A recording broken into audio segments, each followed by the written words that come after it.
অহংকারী দাম্ভিক লোককে পছন্দ করেন না। অহংকারী, আমাদের তো অহংকার টহংকার নাই না?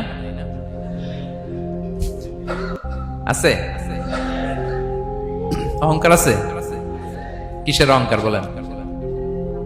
টাকার, আর ক্ষমতার, আর সৌন্দর্যের, আর হ্যাঁ পাওয়ার, সোশ্যাল পাওয়ার।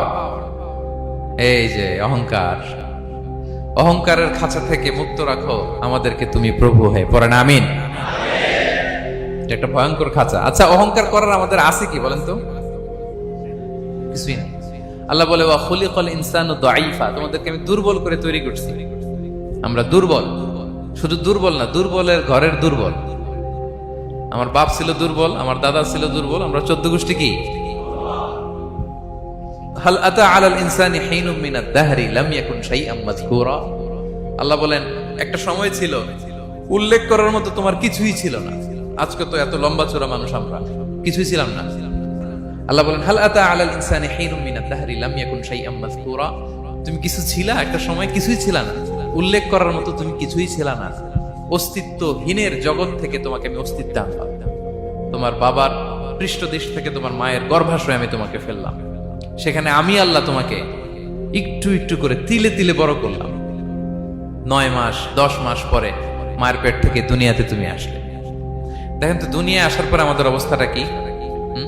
কাপড় নাই, চোপন নাই, এভাবে চলে আসছি। আসার পরে কেউ যদি মুখে খাবার তুলে দেয় তাইলে খাইতে পারি, হ্যাঁ, তাও লিকুইড খাবার। এদিক দিয়ে দিলে এদিক দিয়ে পড়ে যায়, খালি মুছতে হয়। মেহমান একজন এসে আদর করে কোলে নিচে পেশাব করে দিছি ভরাইয়া।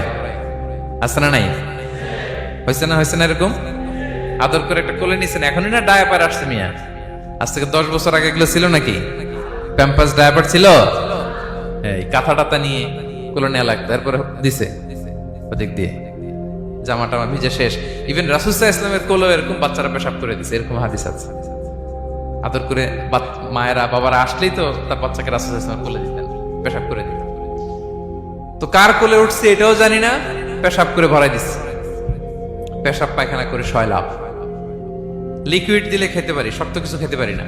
এই তো আমি, এই তো আমার ক্ষমতা। একজন যে বললেন ক্ষমতার অহংকার, এই তো ক্ষমতাটা তো এতটুকু। এরপরে যখন জোয়ান হয়েছে, এখন তো জোয়ান, এখানে একটা ভূমিকম্প হইলে কি অবস্থা হবে বলেন তো জোয়ানদের? হ্যাঁ, কাঁপতে কাঁপতে সব শেষ। একটা ভূমিকম্প, একটা তুফান হলে ওটার বিরুদ্ধে দাঁড়াতে পারি না। একটা তুফান, রাস্তায় টায়ার পাংচার হলে লাফ দিয়ে উঠি। ক্ষমতা আমার নাকি ক্ষমতার অহংকার। কি দুর্বল আমরা, হ্যাঁ? কুকুর আমাদেরকে কামড় দিলে আমরা কুকুরের কামড়ও দিতে পারি না, ঠিক কিনা? মশা যে কামড়া, এটা ধরতে না পারলে কিছু করতে পারি? কামড় মাইরা দিছে দৌড়।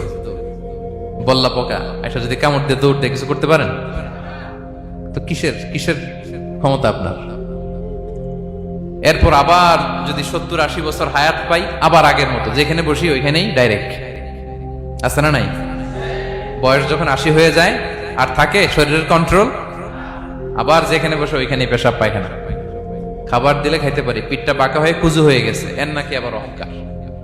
সাজে অহংকার? সাজে অহংকার সাজে একজনের, আওয়াজ করে বলতে হবে তিনি কে? 3 নম্বরে অহংকার দাম্ভিককে আল্লাহ পছন্দ করেন না। প্রিয় ভাইরা, আল্লাহ বলেন কারুনের ঘটনাকে আল্লাহ এখানে এনেছেন। আল্লাহ বলেন ইন্না কারুনা কানা মিন কওমি মূসা। কারুন ছিল মুসা আলাইহিস সালামের কওমের লোক। মুসা আলাইহিস সালামের কাজিন ছিল মূলত। কারুন নামে একজন সম্পদশালী ছিল। মিশরের রাজধানী কায়রো থেকে 100 কিলো দূরে ফাইউম নামে একটা জেলা আছে, ওখানে তার বাড়ি ঘর। আমি দেখে এসেছি, কয়েকবার গিয়েছে।